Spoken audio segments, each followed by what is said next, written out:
तहे दिल से शुक्रिया अदा करना चाहता हूं जो उन्होंने आम आदमी पार्टी में ये विश्वास दिखाया। एक बड़ा इंटरेस्टिंग डेटा है कि 2022 में फरवरी में पंजाब में चुनाव हुए थे और दिसंबर में गुजरात में चुनाव हुए थे। 2022 में फरवरी में जो चुनाव हुए थे उसमें विसावदर सीट हम लोग जीते थे। उसके बाद हमारे जो एमएलए थे वो बीजेपी में चले गए, जिसकी वजह से ये उपचुनाव हुआ। उस वक्त विसावदर की सीट पे, गुजरात की और पंजाब की लोकसभा वेस्ट की सीट पे जितने मार्जिन से हम लोग ये दोनों सीटें जीते थे 2022 में, आज उससे डबल मार्जिन से, लगभग डबल मार्जिन से ये दोनों सीटें हम लोग जीते हैं। ये एक बहुत बड़ा संकेत इस बात का है कि पंजाब में हमारी सरकार है। इसका मतलब पंजाब के अंदर लोग हमारी सरकार के काम से बहुत खुश हैं। पंजाब में उस टाइम 117 में से 92 सीट आई थी। कहा गया था कि एक आंधी थी आम आदमी पार्टी की। उस आंधी में जितने वोट से हम जीते थे, आज उससे डबल मार्जिन से जीते हैं। कई लोग ये कह रहे हैं कि ये सेमीफाइनल है 2027 का, तो हम सोच सकते हैं कि अगर ये सेमीफाइनल है 2027 का और 2022 आंधी थी, तो 2027 तो तूफान आने वाला है। हम सोच सकते हैं कि जनता आम आदमी पार्टी के काम से कितनी खुश है। और लुधियाना वेस्ट के इस चुनाव ने एक तरह से जनता के मूड को दर्शाया है। एक तरह से पंजाब की जनता ने मोहर लगाई है आम आदमी पार्टी के कामों पे।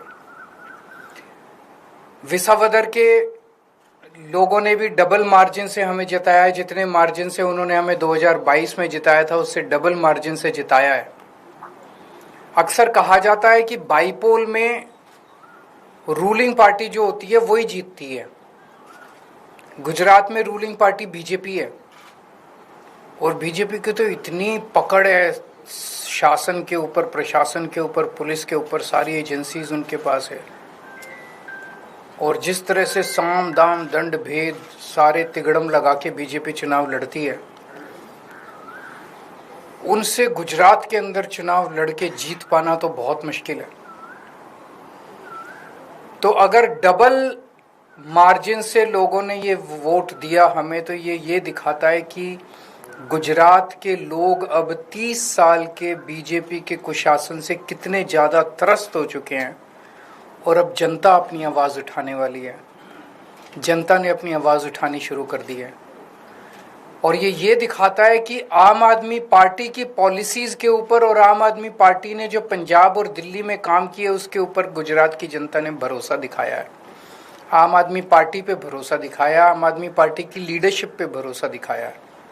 तो गुजरात में अब बीजेपी के से तंग आ चुके हैं और आम आदमी पार्टी लोगों के लिए एक उम्मीद है। 2022 के चुनाव में कांग्रेस को 17 सीट मिली थी गुजरात में, आम आदमी पार्टी को 5 सीट मिली थी। पिछले 3 साल में कांग्रेस के 5 एमएलए छोड़ के चले गए बीजेपी में। आम आदमी पार्टी का 5 में से 1 एमएलए छोड़ के गया बीजेपी में। इन 5 सीटों पे जो कांग्रेस के छोड़ के गए थे, पिछले साल चुनाव हुए थे, 5 की 5 सीट कांग्रेस हार गई और बीजेपी के पास चली गई। एक सीट पे जो बीजेपी ने हमारा एमएलए चोरी किया था, आज बीजेपी से हम वो सीट वापस छीन के ले आए हैं। इससे ये दिखाता है कि गुजरात के अंदर टक्कर सीधे बीजेपी और आम आदमी के पार्टी के बीच में है। अभी भी 2 सीटों पे चुनाव हुए, 1 सीट बीजेपी जीती है, 1 सीट आम आदमी पार्टी जीती है। और ये दोनों जगह चुनाव कांग्रेस और बीजेपी मिलके लड़े। अब कांग्रेस का स्टेटस सभी राज्यों के अंदर एक ही रह गया है, बीजेपी के हाथ की कठपुतली बनके बीजेपी को जिताने की कोशिश करना। विसावदर के अंदर जिस तरह से कांग्रेस ने दिल्ली के अंदर सबने देखा जिस तरह से कांग्रेस ने बीजेपी की मदद की। विसावदर के अंदर जिस तरह से कांग्रेस ने बीजेपी को जिताने के लिए पूरी एड़ी चोटी का पसीना लगा दिया। पूरी की पूरी कांग्रेस की लीडरशिप, टॉप लीडरशिप जो है वो बीजेपी की जेब में बैठी है, बीजेपी के हाथ की कठपुतली है।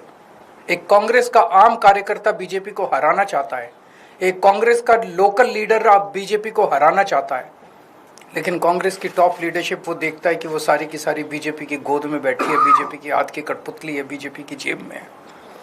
तो आज मैं इस मंच के माध्यम से कांग्रेस के आम कार्यकर्ताओं को भी कहना चाहता हूं कि कांग्रेस से उम्मीद मत करना कि वो कभी भी बीजेपी को हराएगी।